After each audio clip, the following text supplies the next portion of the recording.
All right, let's talk about aggression with emphasis on research relevant to early childhood, about age 2 to 3 to about age 6 or 7. And with aggression, children will behave aggressively.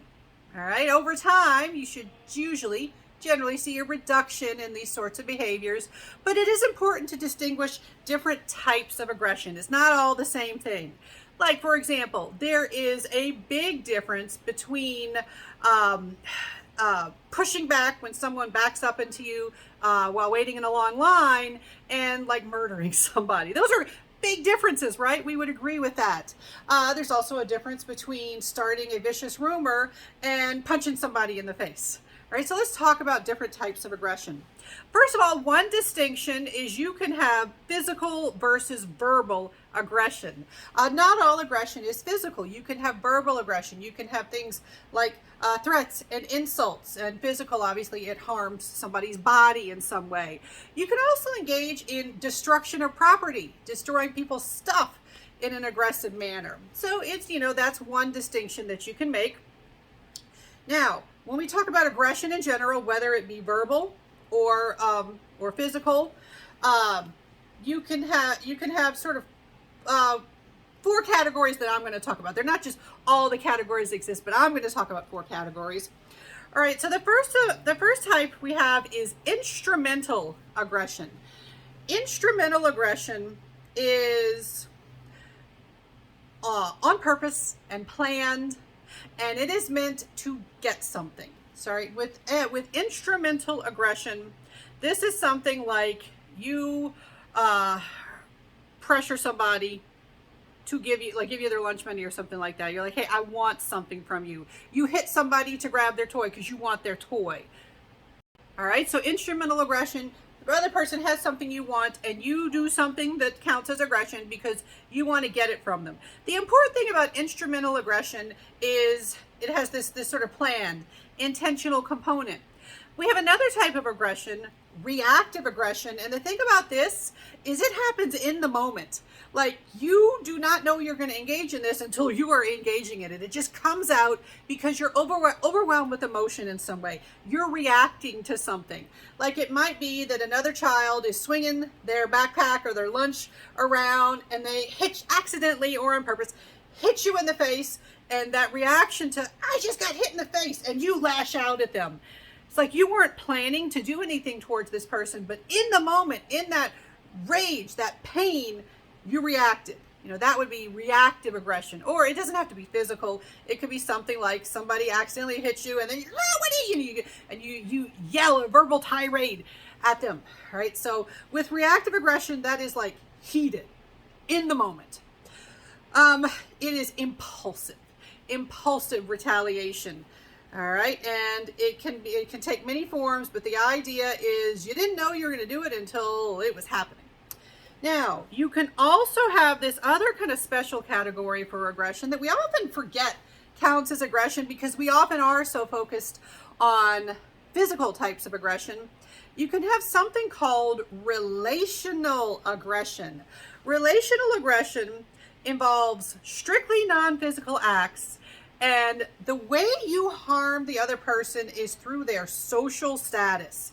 Your goal with relational aggression is to bring someone down in their social status, sometimes to help elevate you or keep you at a higher social status. But the idea is you want to lower their social status. You want other people not to like them or respect them as much. And so this could include things like starting rumors, insults, social rejection, things like, oh, we're all going to hang out at recess. Not you. I'm having a birthday party.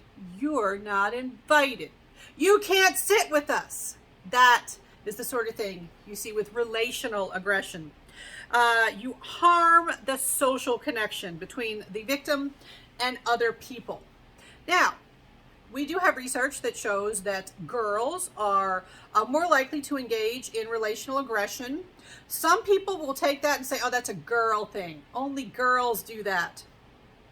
Folks, boys and men can absolutely engage in relational aggressions, even though you see it more in girls.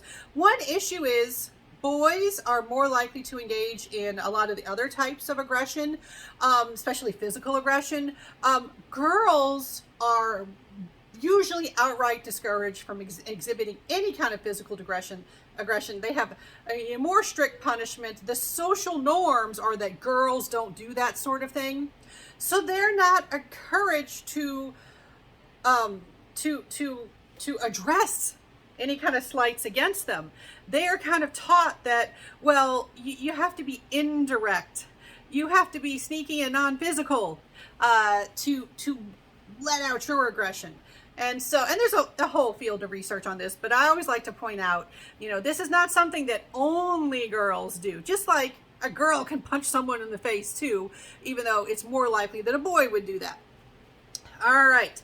Now, and then we have to talk about bullying. Bullying is kind of at the severe end here. Bullying is where you have repeated aggression of some sort, verbal or physical, but it is repeated and targeted. You have a target and you are repeatedly victimizing them if you are bullying them.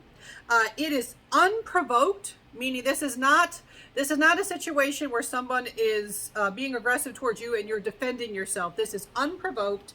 And the most common victims of bullying are people who are unlikely to attack, either because they're smaller than you, like in a physical situation, or they have lower social status, or they are very shy and withdrawn.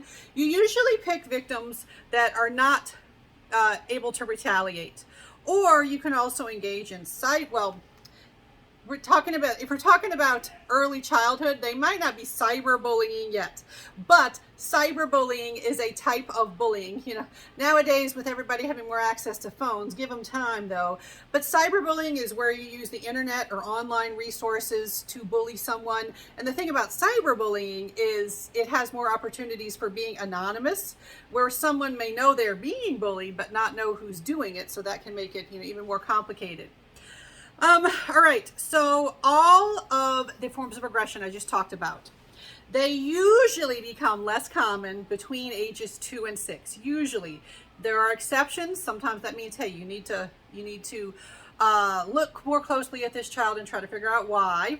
And one of the reasons for this is brain maturation helps with reduction in all of these types of aggression, and also empathy increases. That being said, you're probably thinking, wait, I remember examples of a lot of these in high school, in adulthood. That doesn't mean they disappear, but they reduce.